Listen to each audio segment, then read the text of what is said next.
దత్తపుత్రుడి గారి ఇల్లు హైదరాబాద్లోనే, కానీ ఆయన ఇంట్లో ఇల్లాలు మాత్రం ప్రతి 3 సంవత్సరాలకు 4 సంవత్సరాలకు మారిపోతా ఉంటారు.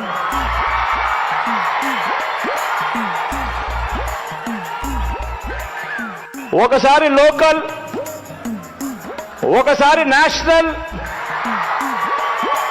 మరోసారి ఇంటర్నేషనల్. అంటూ నాకు నా తల్లి హీరో, నాకు నా తండ్రి నాకు హీరో. ఎందుకంటే కష్టపడ్డాడు మా నాన్న. అలా మీ తల్లిదండ్రులు కూడా మీకోసం కష్టపడతా ఉన్నారు. విద్యార్థులు మీరు మీరు చూడాలి. పాపం మీ అమ్మగారు పొద్దున్నే లేచి మీకు బ్రేక్ఫాస్ట్లు చేసి, టిఫిన్లు చేసి, మధ్యాహ్నానికి ఏదైనా మళ్ళీ ఇంటికి వస్తే ఏదైనా తింటామని చెప్పి వాళ్ళ కష్టాన్ని కూడా మనం గుర్తించామనుకోండి. తల్లిదండ్రుల కష్టం, వాళ్ళ చిన్నపాటి బరువు తగ్గిస్తే చాలు. ఇంటికి వెళ్ళి స్కూల్కి వచ్చి మన అధ్యాపకులకు చిన్నపాటి బరువును తగ్గిస్తే చాలు.